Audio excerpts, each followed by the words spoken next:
Dream a little dream of me. Welcome, fellow musician. My name is Brian, and I'm glad you're interested in learning more about how to play it forward. This would solve two problems. First, there's the problem there's a lot of bored musicians with no real place to play. And they practice at home and maybe they're in a band, but they're not playing in very many shows. They're not sort of stretching and growing like a lot of us would like to as musicians. But the second problem is that there also happens to be a lot of bored nursing home residents with very, very little live music who would love to hear you play. The trouble is, with most of us amateur musicians, is that either we don't think we're good enough to go out and play in front of others, or we just really have no idea about how to go about doing it. Where would we do it? How would we do it? What about this? What about this? What about this? And because we have so many unanswered questions, we have them just kind of go, and we kind of drop the ball and move on. But one solution is to play it forward and to take the music that we like playing, that we have fun playing, and simply play that in front of these other people, because it ends up being this total win-win experience. Now, for us as performers, it gives us more experience. It helps sharpen our confidence and our entertainment persona, and it's a boatload of fun. For memory care patients, it brings them joy. It gives them sort of an uplifting entertainment at some really tough years of their life. And it makes them happier, even just for that afternoon. And when I talk about becoming more confident, this young woman, within a year of starting to do this, ended up then becoming a finalist at some talent show on a cruise. Now, our mileage may differ, but it definitely seemed to work for her. And this isn't exactly what it looks like, but this is really how you almost feel when you're doing this, and I think in some ways how you make them feel too. So a little bit of background about Play It Forward. My mom was in a memory care unit during COVID, and she passed away, and as a kind of a tribute to her, my daughters and I started playing in different nursing homes. And we had some missteps to begin with because we didn't really know too many people who did this, but we found out very quickly that whatever we played, it ended up being a win-win show eventually. We ended up getting better each show, and the people were happier and happier all the time. And a lot of my friends started asking me, gee, how do I go about that? How do I get started? What do I do? What about this and this and this and this? And they had all the same questions that we had, and we made a lot of mistakes trying to learn the answers to.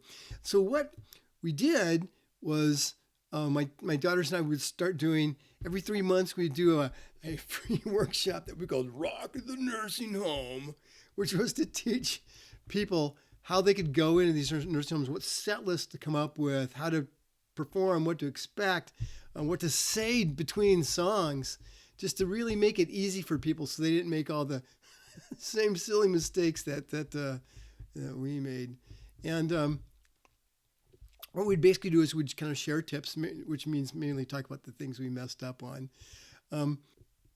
We do question and answers with the people that are there, and then this is interesting. During this particular time, the man who's talking there is the premier jazz guitar player in our area who actually does this quite a bit also. And the last thing we do is that we'd have people say, I like it, I think I understand it up here, but I'm still not sure. We would do what we call a ride and play, and that they could come along with us to any of the shows we did that in the next month or next couple months, and play 3 or 4 or 5 songs that they wanted to in the middle of the set. And it kind of really bulletproofed anything they did. And I found that anybody who did that invariably started doing it regularly. So this is 30 minute video is basically a speed version of the 3-hour workshop, because all the other stuff that we covered in the workshop you can find on the website in terms of like little instructional videos or checklists or a guidebook or things like this. But this will give you an overview of what's there. So what you'll learn in the next 25 minutes is what to expect when you go to nursing homes, how to develop set lists, equipment to take, marketing, and then some frequently asked questions. So here's what to expect. Okay, there's three kinds of, let's call them nursing homes. There's independent living, then there's assisted living, and then there's memory care. Okay, independent living, these are more like apartment buildings with community spaces. People will cook in their own rooms and stuff, but they'll have common areas, common activities, things like this. There's typically an entertainment committee that goes through all the people who want to play there and kind of books shows. And you'll either play it as a concert where people kind of sit there and go, or you'll be background music to a reception like you can see in this case. Assisted living, these are people who are mentally alert and they're mobile. There's shared dining, they all kind of eat together. And the activities are set up by an activity director. And again, they sit and they listen, they clap, but they tend to be even more engaged, the assisted living. And then the third group of people are memory care units. And these are residents who have dementia or Alzheimer's. There's often little budget for outside music. I played in a place last month that only has one outside musician each month. And they really love volunteer music. There's my daughter playing in a memory care unit for Christmas a while back. Some thoughts on these three places? Well, it depends on what you're doing. If you're kind of doing it because you want people to feel good and you want to get better and things like this, memory care is the way to go because many of these places only have like one outside music act a year and they don't have any month. They don't really have any budget, and you'll be super appreciated when you go there. If you're doing it because you also want to make some money doing it, independent living is the place to go because they're typically working with entertainment committees and small budgets. So you can kind of decide, but they're all three are great places. And some people do it for both. They volunteer some places and they charge other places. Developing set lists. Well, basically, I'd say play whatever you like. If you're having fun, they're having fun. You can adjust your songs over time. And if you find out that they don't they don't really resonate with your version of Inagata-Davida, then maybe you drop it and you play something else the next month. Okay, so you'll learn as you go, and but even the stuff that doesn't go over very well still goes over well. Some examples of some favorite pop songs. See, when I first started, I was playing all these old classics, like the 20s and 30s and 40s stuff, and I realized that no, they like a mix of stuff. They like upbeat stuff. They like things they can sing to or tap their foot to. So here's some of them: "Ain't No Sunshine," "All of Me," "At Last," "Autumn Leaves," "Baker Street," "Basin Street Blues," "The Look of Love," "Love Me Tender," "Mac the Knife," "Margaritaville," "Mercy, Mercy, Mercy," "Misty." Well, these are really fun songs to play, and they go over really well. Like again, it doesn't really matter. You just play what you like to play, and I'm almost guarantee it's going to resonate with them. So there's two approaches that I think seem to work well. One is just you take a random collection of whatever songs you like to play, and bam, you do it. Okay. In any order and whatever they are. Another is to try to do it by a theme. And if you're doing it every month or every 2 months or something like that, this theme thing kind of works pretty well because it makes you learn different songs. And here's some examples of theme shows. I mean, like there's a Christmas theme would be probably the most obvious one, but here's a classic Valentine's show where all the songs are about love. And there's kind of a strange one here.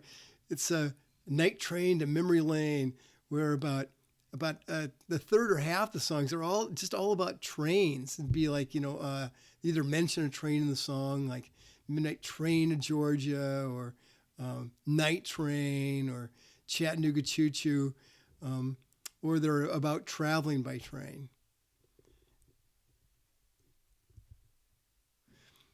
one way to set up your set lists is to kind of see it as thirds. Like let's say the typical show, let's say I'll round it off and say it lasts 60 minutes.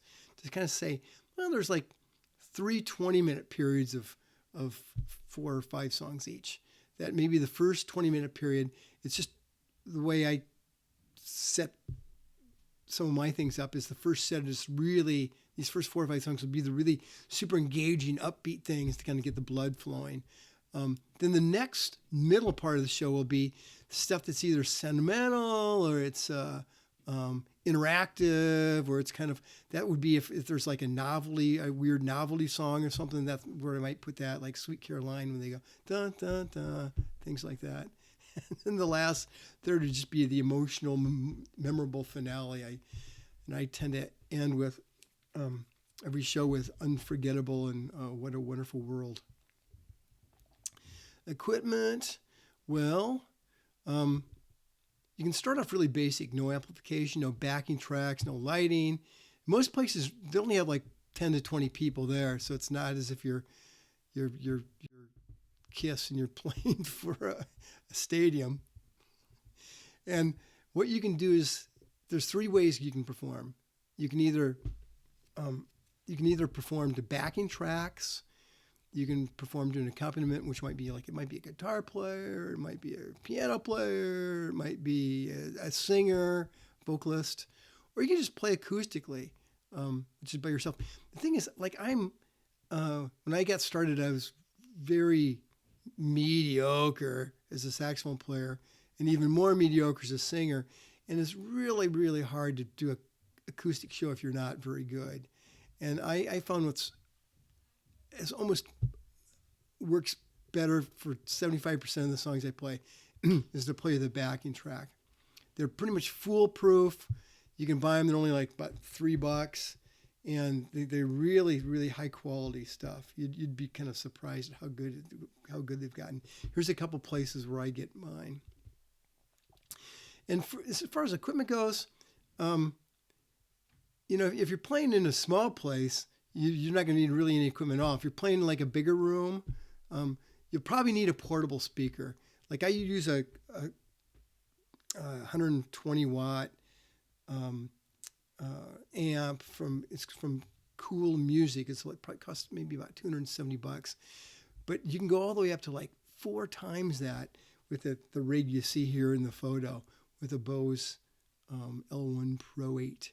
Then just use Shure microphones. They're about $100 each or so, and a laptop or iPad. But a lot of these places will actually they'll have a sound system, and they might have a microphone, so you don't need to get anything anyway. Just ask beforehand. In terms of marketing, how do you get in the door? So nursing homes, they're a lot more personal than bar gigs. The activities director has concerns, because they need to know 4 things. What type of music you're playing and what's your hook? Meaning, why are you different than, anybody else has stopped by? Are you legitimate? And you might have links or photos or videos or something like that. Will residents like you versus liking your music? Okay, will they like you as a person? Will you make them feel comfortable and good, and not, do you never ever make a mistake? And then the 4th thing is, are you worth the risk to their reputation? Or if you're asking for money, are you worth the risk and the cost? Because like I said, some of these places can only afford to have 1 person in a month, and if you're not volunteering, the bar just got a lot higher. So the ways to reach them, I've heard people say, well, it's word of mouth. But that's the most unreliable way to do it. And I've had other people say I take out ads and I have an agent, and it's just like, well, not if you're beginning and not if you're a volunteer, because that's not going to work very well.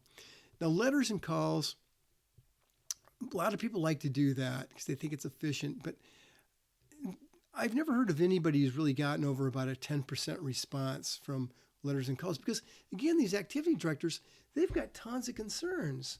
And whether the residents are going to like you, they can't tell from a phone call or letter. They don't know whether you have a horn in the middle of your head or what. So that's why I've always found that going in person, taking a flyer, that the chance of them saying yes, it ranges between 30 and 50%. And there's probably 5 memory care units within about 20 minutes of wherever you live anyway. So it's not like you're gonna be driving to California and back. So here's an example of a marketing flyer you give them. These are the things that I think are kind of important to address. And first of all, what's your hook? Like, do you say, I'm an acoustic country player who plays a lot of the old classic country songs, and I get people trying to join in some of the choruses and get them involved. Well, that's a great hook. With me, as we're a father-daughter musical duo who try to play upbeat entertainment, that's a hook. Okay, but just saying I plays music, that's not differentiating. There's no hook there. There's no reason why they should call you. And if you mention the type of music you play, or especially a bunch of songs, that makes sense. Like, for instance, in this flyer, we did a recent Ella Fitzgerald dinner music show. So I have, here's some of the songs that we did, so they can visualize what it is. The credibility thing is tough if you're just getting started, because, geez, really, who has performance videos of themselves? If you're getting started, not too many people. So if you can say where you've played, other types of places, or you've got video clips or photos or testimonials or comments people have made, it makes it a lot easier for them to say, okay, this isn't going to go up in flames and I'm not going to get fired.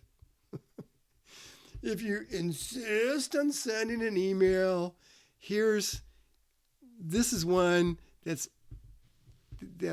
worked about 10% of the time for me. And again, the first paragraph pretty much says, here's your hook. Here's how I'm different. The second paragraph says, here's the kinds of music we play.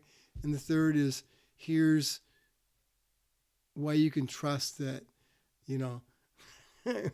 I'm credible and I'm not going to get you fired.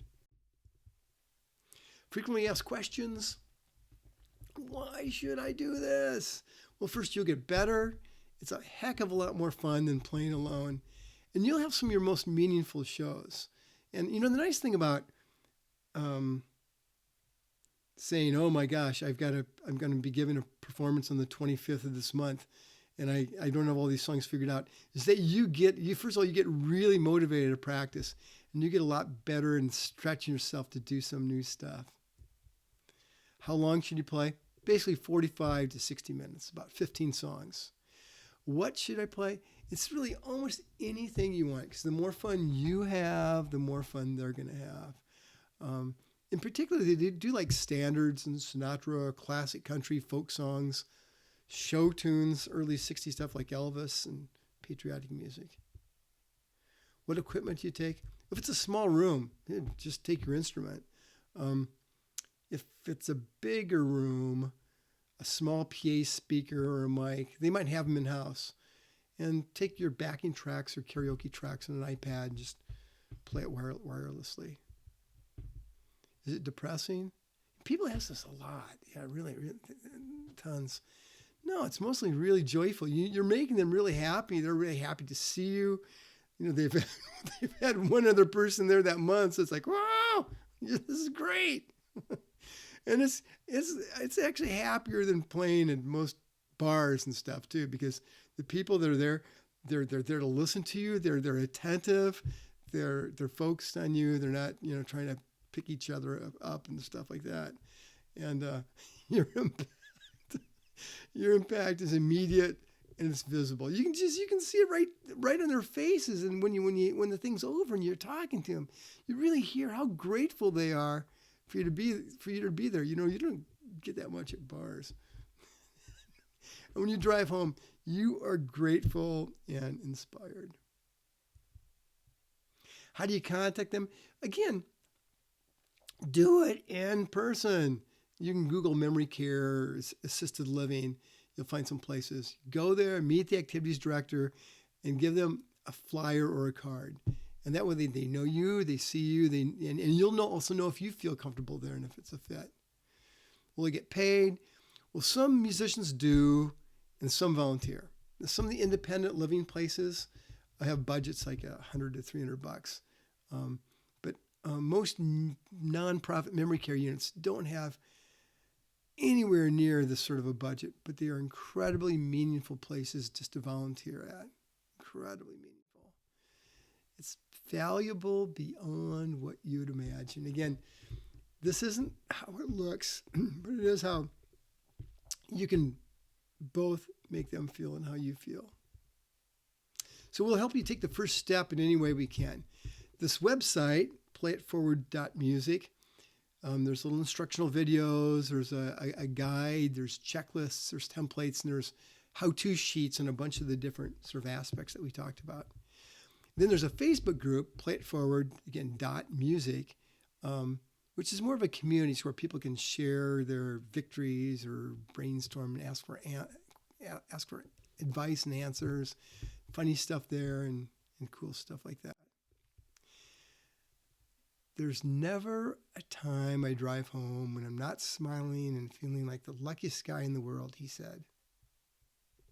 Oh, I love that quote. So here's my name, here's the website, and how to get in touch with me by email. And I really look forward to hearing you tell me about some of your experiences and what makes you feel really like you've done a good job and you've paid it forward. No, we almost more than